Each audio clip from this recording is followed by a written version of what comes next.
For those just starting out, to those who built their reputation in the detail industry, navigating the course is a daily grind. This is play-by-play with industry professionals, tackling topics and offering tips to help improve your game plan.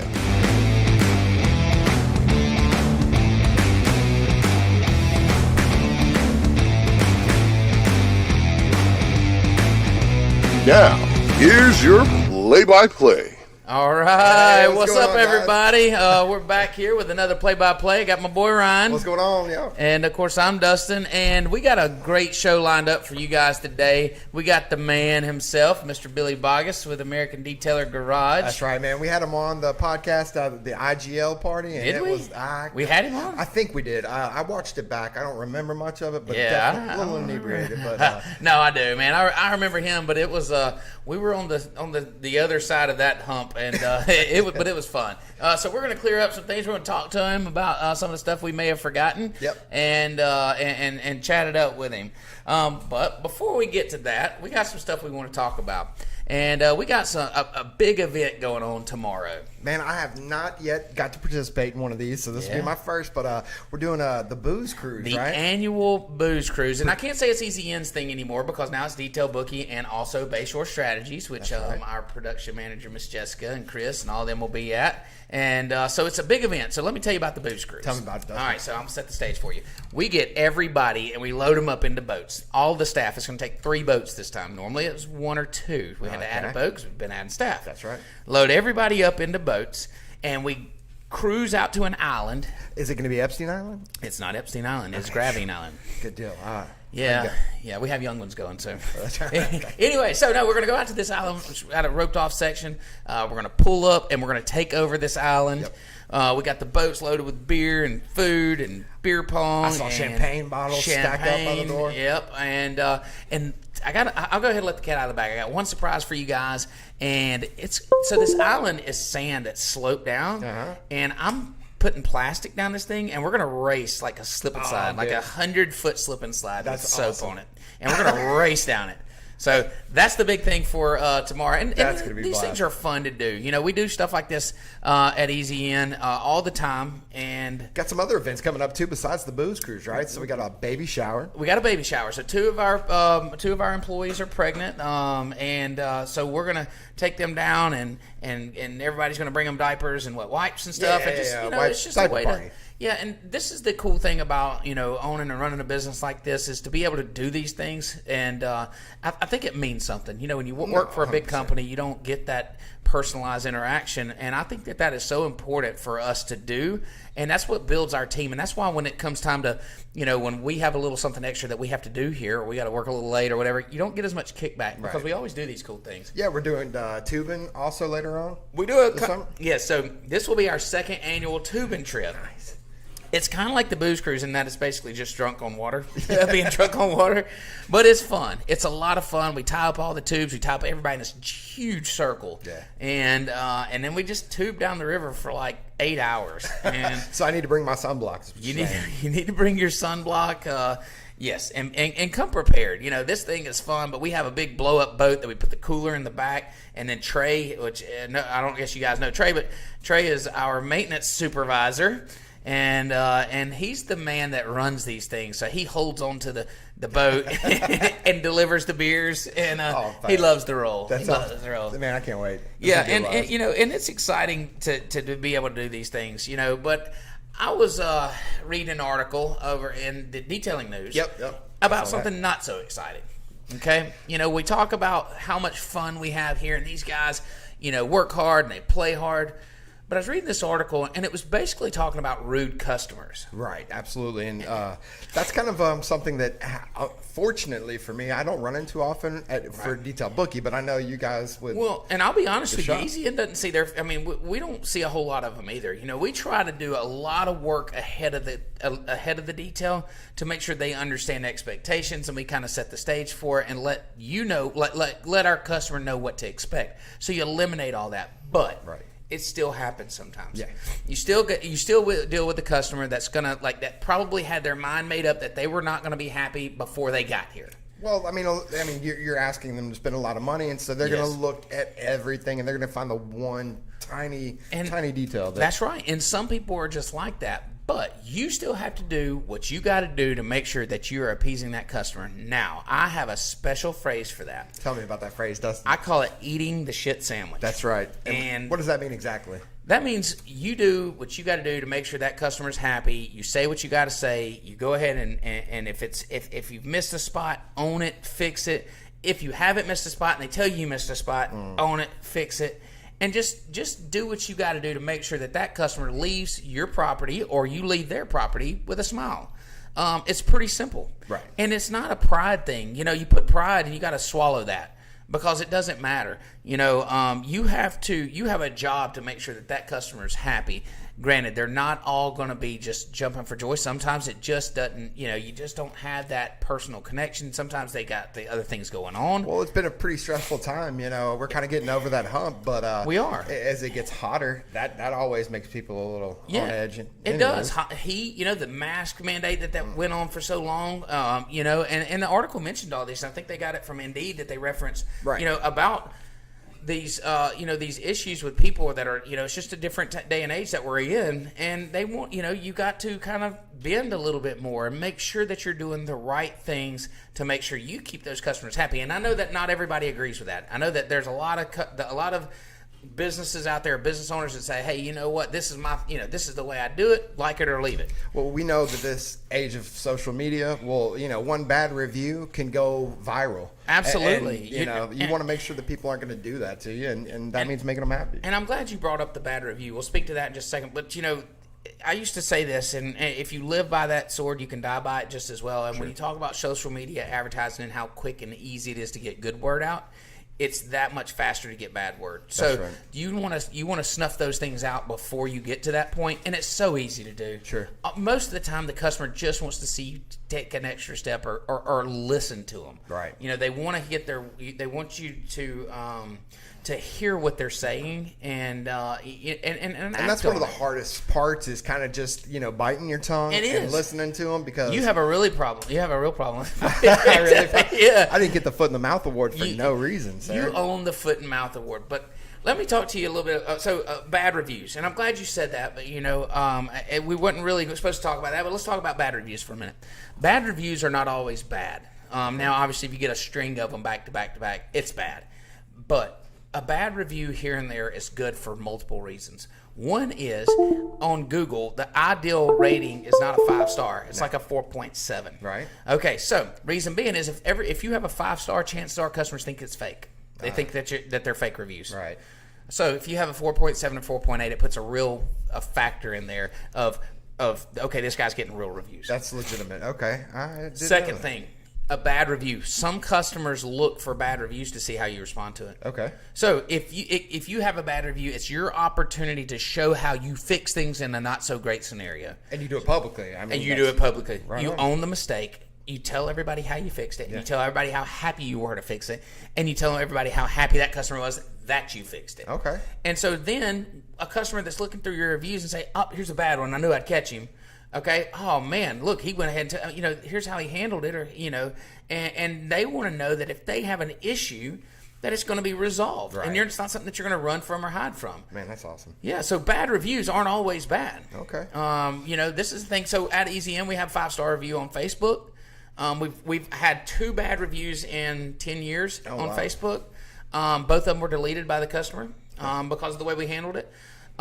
Google, we have like a 4.7 or 4.8. The only reason we're that low is 2 fake reviews, 2 1-stars that said nothing. So we don't have any negative reviews on there. We have a couple 4-stars that we went in and responded to. And by the way, you need to respond to every one of them, whether it's 5-star, 4-star, 3-star, it doesn't matter. Respond to the reviews. People want to know that they took the time out of their day to give you a review, and that you're going to take time out of your day to thank them for that. And that's something with the software that we try to encourage our detailers to do, is send out that, which of course we already got it set up with automated kind of follow-ups with the customer, but sending them to Google review pages. Send them Google review, Facebook review. That can all be done post detail through the notifications. Mm-hmm. Something else that we're talking about unhappy customers, and one of the things that can create issues when you're detailing is damage to a vehicle. And we all have been there where you've a customer says, okay, I see this scratch or this dent, and I don't believe it was here before. And so the way that we kind of protect ourselves here at EZN is we take very thorough before pictures. Absolutely. And Chris, he's actually sitting in the room. He's responsible for taking those before pictures, and we get every kind of angle that we can, and that's insurance purposes. That sure. CYA stuff. And that's what we upload into the software. And so not only do you have your before, pre-inspection photos, but you also have the finished job, post-inspection. That's right. So if you run into that situation where a customer is claiming that you did a scratch or a tear in their seat or whatever that might be, is you can refer to those pictures that you're taking, and that's that's your evidence, and it's real hard to argue with that. Right. So who I would like to ask about some bad customers, and I think Billy Baugus might have a little bit of information to help us out on this subject. I'm sure he does. I can only imagine how he's dealt with bad customers. Let's bring our guest Billy Baugus on, and let's find out what he has to say about that. What's up, buddy? What is up, gentlemen? How are you doing? Doing great. Man. So we were having a discussion about unhappy customers and how we handle them here at my detail shop and how other people handle them. I'm sure in your day, you detailed for a long time, you had some customers that just didn't meet the mark or something along those lines, or some that were just impossible to make happy anyway. How do you, when you were detailing, how are you handling those issues? Well, typically what I would do, and you're always going to find that one guy, even if you pre-queue the person and you ask, all these questions when you're going through the whole process or something, there's always that one guy out there that you can lay out all the facts in front of him. He still is going to find a problem with whatever. Right? Here's a problem.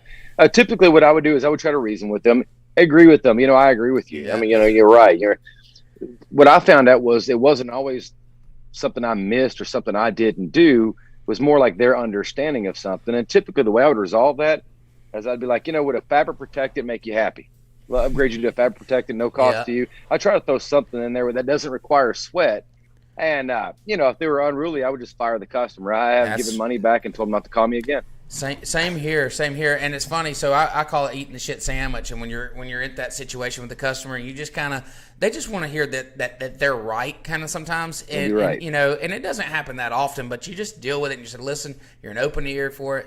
And I have fired a couple customers too, and just some that no matter what, it's like they know that they're not going to be happy before the job's done. I mean, before the job started. Like they know that they're going to not be happy, right. And so, and those are few and far between. But most people want to be decent, right. And so I you're right. Try to offer them a little something, go above and beyond, and we always try to do that in our detail, anyways. Just do a little something extra, and it eliminates a lot of that.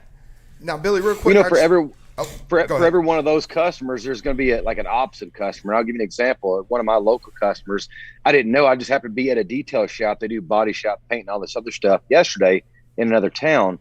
And my customers, they're getting his truck painted. Like he messed up the fender and bumper or whatever. Yeah. So they repainted the bumper and fender, made it look good. And he wanted to know who did the work. He gave the guy $100 tip. And this is just the way this customer of mine is. So for every customer you have out there, it's a numbers game. If you have that one customer you can't make happy, there's always going to be that other customer that will give you a $20, $50, $100 tip. Oh, absolutely. Yeah, or not even look at the vehicle and tip you. I can't tell you how many of those great customers that we had don't even, hey, I know it's right. Don't even, we'll go detail their yacht and they're not going to be there for another month. We say, well, we'll send you pictures. No, don't worry about it, man. I know it's going to be great, And, that's, and those are the ones, really, those are the ones you want to go the extra mile for. And you got that one that just never fails. Like they got something to say and you're just like, man, the whole time you're just like, man, I know I'm fixing to deal with this guy. But anyways, it's not all bad. I don't want to talk about, the negative side, but those are those few things that happen here and there, especially when you do the amount that we do here and I know that you were involved with. So high volume, yeah, man. So, Billy, we actually met you, it's my first time meeting you for sure at the IGL party. We were, how much do you remember from that night? I know that was a couple I've been looking for that podcast. I've been scrolling the Detail Bookie and I'm like, I don't think they posted. It got posted. Yeah. Look, let me tell you something. Did it? It's on YouTube as well. When they told me that you were on earlier, that we were having you this week, and I was like, well, this will be our first podcast. They're like, no, Dustin. No, it's not. Oh, shit. No, it's really not. So I don't think we quite gave you the due diligence. No. On that last podcast, we're doing our training series. We were finishing up our training series down there. Yeah. We're actually doing a series on products now, and so we thought who better to bring on than the man himself and give you your actual time to shine on your products, man. So you want to tell us a little bit about what you got going on over there? I think we got him frozen. Either that or he's playing a mean joke. and we've thought about doing that before with no, it was perfect. I was like, that's a terrible question. Yeah. Nothing. That's hilarious. Yeah, but it's American Detailer Garage. He offers a whole line of products, and it's just a fantastic line.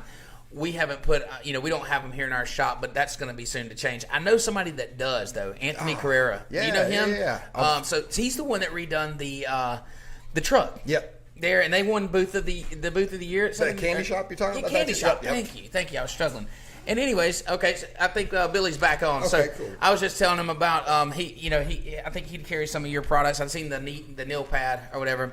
But tell us a little bit about what American Detailer Garage is and what all you carry and what you got going on over there. Well, American Detailer Garage really started because I was a detailer myself, and I was going through products, and I was buying products, and I had a cart for this, and I had a cart for that, and I had a bucket for this, and I had a bucket for that, and I had a belt, and I had all this stuff that I carried along with me. Yeah. But I started thinking about like basic fundamentals of things, like, and to use an analogy like basketball, right? The games are won and lost with layups and free throws. Yep. Not alley oops. If my service is bad, guys, I can move. It should be all right. But no, you're coming through great now. Okay. But so, the game is won and lost by, layups and free throws. So I thought about the basic fundamentals of detailing, what I would need, what if this could do this and do this and all these other things. Yeah, absolutely. Simplifying it.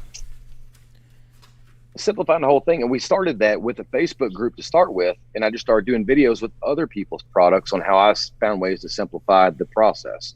Mm-hmm. And then ultimately we developed our own line of products, which were true to what we believed in and true to what we taught. We were actually able to make that into a chemical formulation in the form of a product line. Yeah. So we have 7 products currently right now. And I can walk you through them, or I can give you a general of the whole thing. Yeah, but that's how the whole thing started to begin with was, No, I honestly, I'd love to. Like, what? Yeah, go ahead. Yeah, go ahead, man. We were just talking about the names of them. You got several good names. Go ahead. Shoot. We must have some. Well, we just thought, what if we could put the ideas in a bottle? That's it. No, that's awesome. The F-bomb is my favorite name. I mean, that's just awesome, and that's a great product too. I know a ton of people that use it. So what F-bomb? I mean, is it all-purpose, kind of all-around cleaner?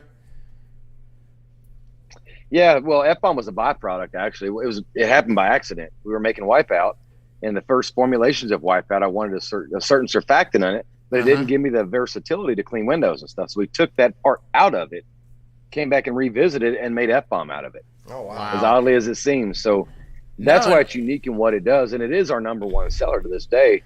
But F-bomb, the formulation of F-bomb allows you to do a lot of different tasks and really 1 or 2 dilution ratios. 10-to-1 is going to be the most, most people use that for wheels, tires, wheel wells, all the way down to leather seats. And most company, if you use a degreaser or a multi-purpose, is a 3-to-1 or a 4-to-1 product. Ours is a 10-to-1.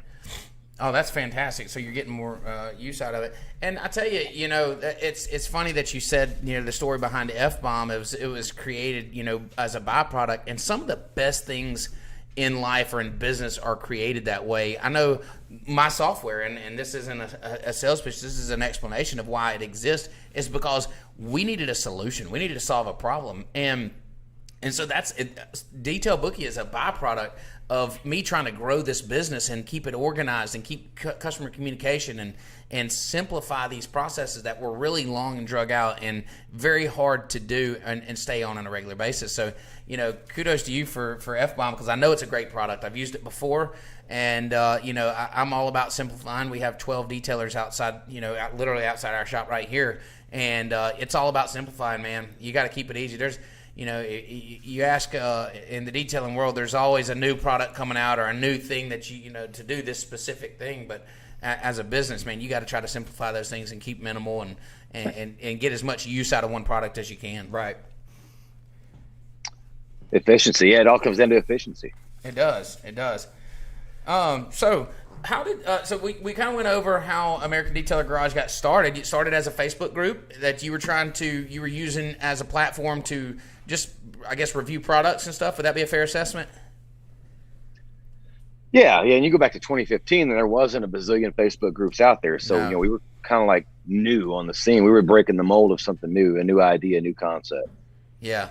Yeah, and I joined back then. I mean, I remember the original days, and because we were all looking for information. I think that around the 2012 to 2015, everybody leading up to that point that was detailing before it was doing it like on a whim. Like Mike Phillips was about the only one where you could go get real education on. Outside of that, it's learn by fire, and I've said that a million times.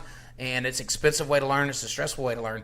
Once Facebook and all, once you started seeing these groups come along, you start to see like access to information of other people that are fighting the same problems that you're fighting, and then it became like a go-to place to help yourself.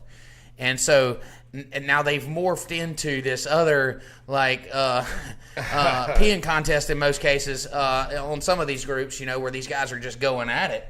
Yeah, I was detailing for money is a place that I've spent a lot of time in because there's a lot of detailers there. You get to talk to them, and I sell software to detailers. So I mean, it's perfect audience, but it tends to get a little nitpicky sometimes. I would say. I actually read a comment about you in one of these posts. Did you almost get in a fist fight with another detailer? Maybe at SEMA, perhaps.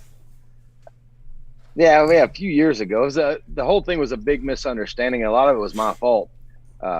But something, the punctuation of all things, the wrong punctuation can lead to a great big blow up. I don't want to go into details of that, but Absolutely. It was a punctuation because I can send you a text, right? Yeah. And you're going to interpret that text through whatever punctuation. Absolutely. If I send in all caps with exclamation points, but this was literally a punctuation thing and I took it the wrong way. And I've just never been one to really get pushed around a whole. I'm just not going to do that. So I pushed back, which escalated things. And the thing about it is I'm gonna tell you something, man. And I just don't hold back. I tell it like it is. There's a whole bunch of people on the sidelines that want to see that. They want to because they don't have shit in the game. They don't have shit to lose, and they live their life every day wanting to see somebody else's fucking drama. Yeah, and that's right. I had my own handlers and advisors. That got with me and his got with him. We talked together like. The only people that are going to win from this are people that are never going to buy your products anyway. Right. That's right. Why would you do this? Didn't make any sense. Yeah. Well, and that's what you talk about these groups that have all these issues going on. You seem to keep a pretty good moderation of on your end, and I know that's work. I know that you have to keep that stuff out. So it's an asset to people that are a part of the group and not just this taxing place to go and just follow drama. Man, the ADG group, it's not as much work as it was in the beginning. In the beginning, It was like a three-ring circus. Now it's almost understood that people come in there like, you're not going to do that crap in there. And our admins and just the people that make up the ADG group, they don't do it and they nip it in the bud quickly. And my admins, like, we don't even, like a lot of admins will have a side messaging group. We don't even have that. If something gets out of hand and I miss it, they'll take it down. They'll just handle it. Very few times does something filter all the way through the admin process and really get exposed to the public eye. That's cool. It is. So it's not just me. It's a credit to all those guys. Absolutely. We have a group for all of our paid users and people in trial for Detail Bookie. And dude, it's a great place. It's a great environment to go. Yeah. We got people making suggestions. We got people asking questions. Without that feeling of you're about to get trolled or somebody's about to make you feel stupid because you asked a question. Because you asked a question. I mean, look, we all started somewhere, and this is what the detailers need to understand: is we all started somewhere. We all asked those dumb questions. We have a hack coming up. We do a hack of the week, and it's renamed funny. It. It's hack or hack. Yeah, it's either going to be a detailer, it's a hack, or it's going to be a trick. In essence, I don't want to completely give it away, but it's it goes back to washing a car with a brush, and so we were talking about a detailer. There are some detailers out there that were washing vehicles with brushes, and what I told Ryan is I said, look, dude, to be honest with you, years ago when we all started, at some point or another, you had a brush in your hand, you were washing your car with it. All right, it just happened. That's until we all learned their other way, you were all doing it. So to see somebody doing it rather than just rip them apart, educate them on why. It's better to go with a mitt and grit guard and buckets, or foaming, whatever. There's better ways to do it where you're causing less, intrusive or invasive measures. Right. And so, but we all got to learn somehow. You don't just wake up and know the proper way to wash a car. As a matter of fact, who cares? Most of the time, unless you're in this business, they don't care. Yeah, it's subjective to you and your customer. I remember Mike Phillips doing a write-up a while back about years ago about the caveman method. Well, if you're going to correct and polish the car anyway, whatever. What does it matter? don't put so much emphasis on your wash. Obviously you don't want to purposely damage the vehicle, but if you're going to compound and polish it, but so everything is subjective and you know how to insert what and where. A lot of times guys are doing things simply, and that's not the reason why they're doing it. They just don't know. No. They just don't know. That's right. And these groups that we talk about should be a resource for them to go in, and if they post a picture and they're doing something like that would normally not be, to get questioned on rather than just absolutely drugged through the mud. Right. But hey, it can't always be great, and sometimes that's. There's just reasons for that. So yeah, man. One question we ask everybody that's kind of, hold on, let's see that cup again. I just saw you. Oh, what was you drinking out of there, Billy? Oh yeah, you can see my cup was red. Oh man, that's right. Where'd you get that? Dustin, man, a couple of great guys down at this event. Yeah, we were at a party and they're like, "Here, have a cup." So I think the only thing that's ever been in this cup is tequila. Oh my God! Well, that's a perfect size. I'm glad you brought that up. It's a perfect size for tequila because look, so the marketing team was so excited about these cups and they were telling me about them, but they didn't ship to our office before we were headed to Lexington for the STC. So they had them shipped over to the place that we were staying at in Lexington. Okay, so. We get there, and there's this huge box on the porch, and it's all these cups. So I'm like, and they've been hyping these cups up, right? And I'm just like, I'm pumped about them. I open the box, and I'm picking one up, and it's like that big. And I'm like, yeah, it's okay. What? Makes your hands look gigantic. I'm like, what? I said, guys, what happened to the size of the cup? What is this, a semen sample or something? Oh man, the worst was me holding it up to a light, seeing if they were glow in the dark. I was just holding it up to a light, trying to get it to turn colors, and it wasn't until we put some ice in it. Yeah, so then we found out it changed colors, and it just changed our whole opinion on it. Oh, bro, it's a fistful of fun. It's a fistful of fun. I came home and I put some tequila in there and I put some ice in there, and I'm like, oh no. We froze again. He was going to say it turned blue. I'm sure it that's turned what he was blue. gonna say. And that's just so funny, man. These cups. We ragged the marketing company, or the marketing team about them. And it's he's coming in now. So. Billy, if you can hear us, you're cutting in and out, buddy. We got you froze up a little bit. So, but anyways, we'll talk until he comes back on. But the cups are funny. The cups are funny, but they really did. And matter of fact, seeing him drinking out of them, I know that's awesome. I'm glad you. That's worth its weight in gold. There we go. We got you now. Awesome. But it's a fistful of fun, man. Just look at it that way. A fistful of fun. I'll tell my wife that. She'll be like, "Whose fist?" Like what? So you going to SEMA this year? Yeah, we'll be at SEMA this year. Okay. Yeah. All right. We'll be out there too. We were going to do a booth, but I think we may have opted out. I'm still on the fence. Yeah, we may have a booth, we may not. But either way, we're going to be there. We'll be there meeting and greeting for sure. Oh, yeah, for sure. Hi, Stephanie. We're getting us some matching tattoos down at SEMA. Yeah, it's going to be awesome. Go ahead. So our booth, if you guys want to come hang out, so Ian and I, what we try to do with SEMA is get a decent sized booth where guys can just hang out. Like up at SDC, guys will just drop their bag, hang out. But so if you guys want to set up there at the booth, I'm sure that would be okay too. Yeah, we may drop in. If we don't do a booth ourselves, then we'll just jump in there and holler at y'all for a little bit, whatever, and we'll make our way around. That'd be awesome. Thank you. Yeah, we appreciate that. We'd definitely like to hang out. Go around with your cameras and yeah, we can do that for sure. Make them all come to us. You can't sell anything at SEMA, so it's not like we can start closing people on deals. Otherwise, that'd be a lot more fun. So correct. Yeah. Well, it's no big deal. I mean, just go out there and meet and greet. And like I said, we're on the fence. I can't make up my mind. Let me tell you what happened. We were definitely going to SEMA last year with a booth. I've been for the past 3 years, just myself. But they canceled the show and they offered that SEMA 360, and we did that where it was like these 1 hour or 30 minutes. Hell, I don't even 30 minutes, 4 times a day. Yeah, it was awful. These webinar things or whatever the hell they were. But anyways, there was no audience. It was a bad flop for SEMA, and so I kind of got a bad taste from them. You don't even know what we're talking about, do you? The SEMA 360? Not a clue. Okay, all right, there you go. Oh yeah. You talking about the online thing? COVID, right? Yes, during COVID, and so it was a terrible attempt to try to take some money and get people to do it. So we jumped in there thinking that they would push traffic that way, and anyway, so that was a bad taste in our mouth. I really wish they would have not taken everybody's money because it was awful, and I think they know. So anyways, that's what's kind of got me on the fence a little bit about it, but we'll be there. We'll be in Las Vegas for sure for SEMA. I'm not sure if we'll have a booth or not, but we look forward to seeing you out there and hanging out with you guys. I'm sure there'll be a large time. It'll be a blast. Yeah, we'll have to go crash an IGL party. We know they have the best anyway. So have a little fun. Absolutely. All right, so you want to ask him the question that we always ask? Before we do that, we definitely want to get an overview of the products. Okay. Where can you get them, Billy? You can buy them at AmericanDetailerGarage.com. That's where you should buy them. Okay. You can get them from AutoGeek.net, AutoAlity.com, AutoFiber.com. Okay. CleanGarage.com. Awesome. And then some of your local detailers are stocking them too. The seven chemicals that you have, what are the names of them?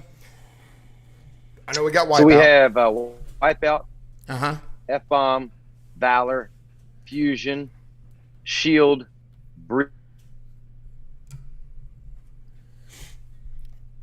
I think we're having another Zoom moment. We're losing you, Billy. If you can hear us, we got you froze up again. So, but there's plenty of products. I mean, it's a great lineup. I know F-Bomb. I can speak to it personally. Yeah, it's always been great. Just universal cleaning. He does great stuff. Like we were talking about Anthony Carrera using his the knee pad. And let me tell you something about those. It's absolutely awesome and crucial when you're polishing a car and you're working the lower end of the car, especially if you don't have a lift. All right, Billy's back on with us. Those things are awesome. They're knee savers for sure. Can you hear us now? Oh, we lost him again. He'll probably come back on in just a minute. We definitely don't want to get out of here without talking about the. Hold on. So.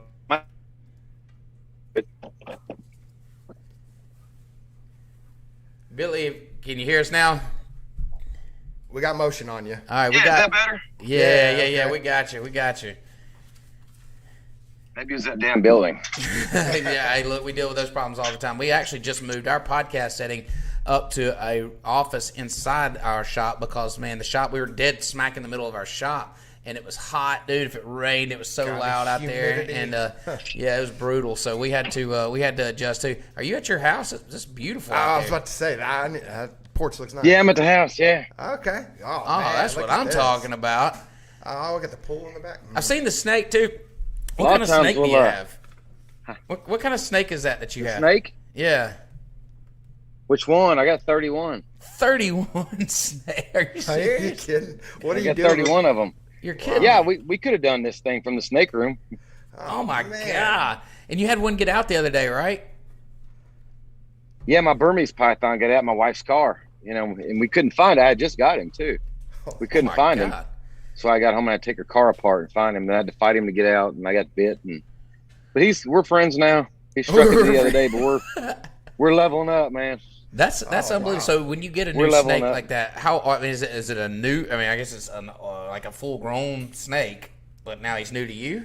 No, he's actually a baby. He'll be 18 feet long. Fully grown. He'll be about 18 feet long. Yeah, he's one of the largest snakes in the world. But they're like puppy dogs. Once you get them, No, but in his defense, he got loose. He's scared. I was dragging him out. He was trying to fight me. He didn't want to, so I'm pulling him out, and it just wasn't a very good introduction. But we're working on things. Ryan, what do you think about like? I heard a poem about a snake, and I just don't even. Poem? Yeah, about you knew I was a snake when I met something like I don't know. I heard some say it, and I would say it was my favorite. Yeah, when I met you, I don't know how it goes. They don't even know what you're talking about. That must be something Jay-Z. Yeah. All right. That's cool, man. What got you into snakes? 31 of them. I mean, that's wild. Well, I was into snakes years and years and years ago. And then, went all these years without them. And I was like, I think I'm going to get back into it. So I got one, then I got two. Then I met a breeder, and I started talking to a guy about breeding. And I have a passion for animals anyway, but I'm going to get into breeding them, breeding some of them and selling them. And I enjoy working with the animals. You know, I've got a few of them that have been given to me because they were mean, and I've tamed them down. I work with them, and to me, that's a challenge, and I like that challenge. It's something I enjoy doing. There's that video of you wrestling with the trouser snake, I think. But, it's off the internet now, isn't it? Yeah. Okay, we had to pull that down. Take it down off the internet. Yeah. A little wild for the internet. All right, ask him the question. The question you always ask. Yes, sir. So, us being a software company, we're not trying to steal the spotlight here, but what impact do you see software playing in the detailing industry? I think software is going to become a much, much bigger role. Again, I've said this a while back that I think the detailing sector is going to split into two different sides. I think what you're going to see is the people that are like shampooing carpets and vacuuming up vomit and stuff like that. They're going to continue to do that. We call them like the lower rung of the detailing industry. Yep. They're always going to be trapped in that $150 to $200 range. The rest of the industry is going to focus on paint correction, solving problems at a premium, maybe PPF window tint. And I think they're going to gear more toward, the software side of things because they're going to get busy and to help manage the company. I think the lower rung of detailers, and I would put myself in that category, by the way, in terms of a mindset, because I'm not really good with technology. So I still write stuff on paper. Okay? But I think the successful entrepreneur that's in the detailing industry going forward is going to have the software part, a big part of what he does. I know for a fact there's a shop in Cincinnati that everybody has an iPad at every station. They do PPF, they do ceramic coatings, they do window tint. And at any given time on their iPad, the people at the front desk can see where they're at, the duration of that project, where that car is at. I think it's huge. Yeah, and that's exactly how my shop is. The girls inside that are running the schedule or selling, they know exactly where everyone is on their job, at all times, and that just keeps our communication flow. But I agree it completely. I think that there's that there is a division, and it's only becoming more apparent as we kind of grow as a detailing industry that there's the guys that are just kind of doing this. And I mean, they are doing it for a living and a business, but they're not wanting to take it to that professional level where it's a company that they're doing it. And so I think that that's right for some people, and some people it just doesn't fit into their to their mindset or to their business. So I think that's about as honest answer as we could ask for, and I really appreciate that. I love the mindset. Well, let me add to that, Dustin. Yeah, go ahead. I want to add to that too. I want to add to that because that's something that we've done with American Detailer Garage. Is instead of investing in more and more chemicals and products, invest in yourself.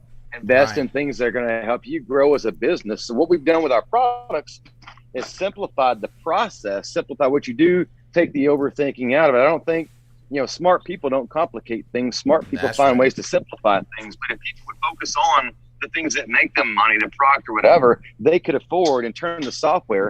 And also they would have a different vision for what they think is success or a successful detailing business, and what really is a successful detailing business, if that makes sense. Oh, it absolutely does, and I think that's a really smart way to put it. Smart people don't find a way to overcomplicate. They simplify and they fix, they fix the problems one by one to where this, where whatever they're doing is as easy as it gets. We try to work smarter, not harder around here. And if there's a way that we can simplify and there's a way that we can create a process that anyone can do, we try to do that here. And because we know that if we want to grow and we want to continue to grow, that we can't, we can't have the mindset that one person has to do this thing. If there's a thing that only one person can do, then that thing will only be done by that one person for the eternity of the business. Yeah. Now, you have to make it where anybody can do that one thing. And if anybody can do that thing, then you can put anybody in place and you can continue to move up the ladder. That's how a business grows and scales and gets bigger, is because things are created,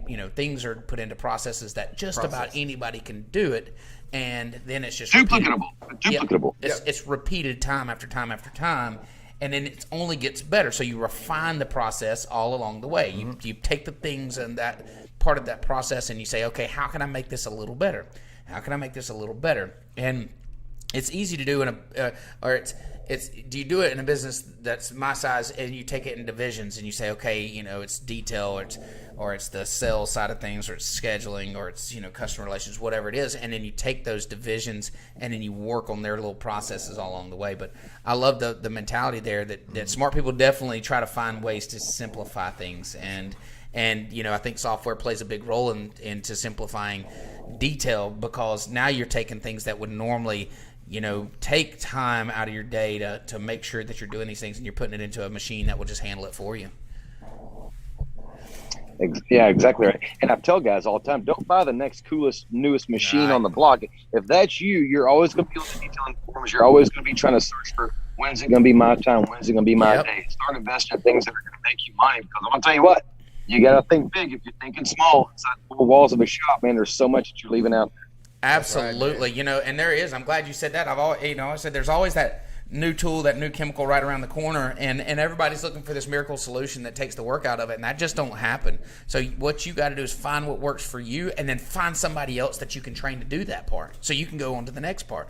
And that's the only way that you're not going to be hanging on a buffer the rest of your life with that business. And I had no intentions of hanging on a buffer the rest of my life. I like to do it when I want to do it, but I'm not waking up every day to go spend 8 or 9 hours polishing a car. That's just not what I want to do all day. I mean, I enjoy it, and I want to keep it that way. I'm not going to do it all day. There's too much to learn. There's too much from a business aspect to learn to be hanging on to a buffer, right? What if, you aspire to build a detailing business, take that money, and get into maybe real estate or something. There's much other things to learn that you're not going to learn hanging on that buffer. You're not going to. Yeah, you're in a tunnel. You're tunnel vision there, hanging on the buffer, and that's as far as you can see. You can't think about anything else that's going on around you because that's what you're encapsulated in. But look, man, we're going to jump off. Appreciate you coming on. Yeah, man, thanks so much for coming on today, man. It's been a lot of fun, and we definitely got a little bit more out of this, I think, than the first one. At least I will remember this one. I know we'll remember this one for sure. Hopefully we won't remember the next one in Vegas. I want to achieve that status again. I want to be back that way. That was fun. But yeah, man, hey, thanks for your time, buddy. It's always a good time chatting with you, and love your mindset, love your thoughts on some of these things, and it's really cool. Appreciate all your time spent with us. Yeah, man, we appreciate you. Yeah, by the way, you got to give me a ring on the back end, Dustin. I got to talk to you about something. Love to. All right, I'll give you a shout. All right, brother. Thanks guys. Buddy. Good seeing you. Such a cool guy. I wish I was that cool. Why can't I be that cool? Well, I mean, because I'm that cool. I got a tattoo. Hang out. You do? It's bar wire. Is that bar wire? It's not bar wire, Ryan. Pamela Anderson wants a tattaoo. Look, it's not. Look, okay, so sorry. So we got to do a talked about segment. it. Yep, we talked about it. Hack or hack. It's hack awesome. Or hack. Love it. So what we mean by that is we're going to pick something in the detailing industry. Maybe it's in software, maybe whatever, but it's a hack. Now, whether it's a hack as in a trick, yeah, a little an easier way to do something, correct, or it's a hack, right? So, like a hack, Isn't this hack of the week is brought I think to I us have by... I think I have a definition, right? Yes, don't we have a definition somewhere around here? Good. Let me see. I don't know. Where's that definition at? A hack. What would be the hack? Do I have it? Of course not. Oh, come on. Okay, so the definition of hack is a creatively improvised solution or an incompetent person. I knew somebody could word it better than me. There you go. An incompetent person. So, okay, this week, what do we got, Ryan? Do you know? All right, so yeah, we've seen this video going around a lot of the different groups. Dustin, tell me a little bit. You mentioned using brushes earlier. Now, when you see this right here, what does this make you feel? I cringe. Okay, so this is the step. You asked me what step part of this was the detail in the detailing process. This is the step before sanding. This is the sanding step. All right, so here's the deal, guys. The brushes. And let's talk about it. We mentioned it earlier with Billy on the set, but this video is going around of this brush that rotates, and it's supposed to help you clean the car. It's called an auto scrubber, I think. And it's funny because as a detailer, we know that brushes are bad for the paint. And here's why. So this is a hack. If you're using this auto scrubber on your car and you're not planning on polishing it afterwards or planning on doing some corrective work afterwards, chances are you're damaging the paint. Right. That's why detailers are considering this a hack. Brushes are bad because they are designed to pick up contaminants off the paint, dirt, tar, whatever might be stuck to it, pull it into the brush. Okay, now, as you go down the car, you're taking that same debris that you pulled off of one side and you're grinding it into the other. So in a mitt, when we're washing with a mitt and we're using 2-bucket method or foam cannon or whatever, we're cleaning that mitt. We take and we wash, we remove, and then we put it in a bucket with a grit guard. The trash goes to the bottom, we re-soap, and then we put it back on the car. Right. So we're cleaning it as we go. There is a scenario where a brush could work if it was cleaned all the time, but it's just more work than necessary. And when you talk about a mitt, you control the amount of pressure too. And with a scrub brush, you're on a lever end of it, and you're really putting pressure down that you don't need to. And you don't feel how much pressure is being put on it. That's right. So the hack is the brush. And it's a rotating brush. Inevitably, it's putting scratches in the car. It's damaging the paint. No question about it. Yep. It's been proven. Quick little tidbit though. Give me a little bit more. Okay, so outside of this scrubber, generally speaking, when somebody talks about scratching their car, when they come in here and they say, "Hey, I got swirls in my car." All right, swirls in my car mean that they see scratches in a circular form. Don't they have a word for that? They do. Called? Those are called RIDs. Oh, it's an acronym, actually. It is. Don't ask me. It stands for random, isolated, deeper scratches. There we go. Random. Now, those scratches are in all directions because when you go through the car washer, when you're washing with the brush, you're not washing in a circular motion. Right. And the car wash you're driving through is not washing in a circular. It's dragging. Dragging, right? The scratches are all in all directions, right?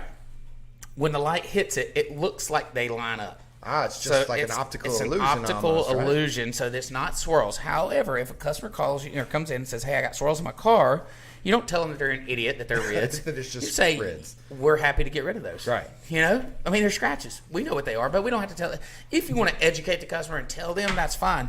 But don't make that your sales pitch. Right. Make that that's also not in a rotation because they can sit there and argue with them, and who cares, Man, I'm so glad we got that out the way because I am too. It's been weighing on my mind heavily. Love the hack though, man. I love this segment, and they've done a great job of our little hack song. We I love need some it. guys. Please give us some tricks. Tricks. Tips. Yeah, send us in the hacks. We got that one. Somebody sent that in through Messenger. Guys, send us hacks, whether it's a hack person. We may or may not air that. Some hack detailers out there. Yeah, but we want to see the hacks. We want to see the tricks and tips that help you guys get by on a daily basis that maybe everybody don't know. Let's use this to inform. So, listen, that's going to wrap up this week's play-by-play. It's been awesome. Billy Baugus is so cool. Yeah, man, it's fun times, dude. Great guy, great business guy, great mindset. Love him to death. He's awesome.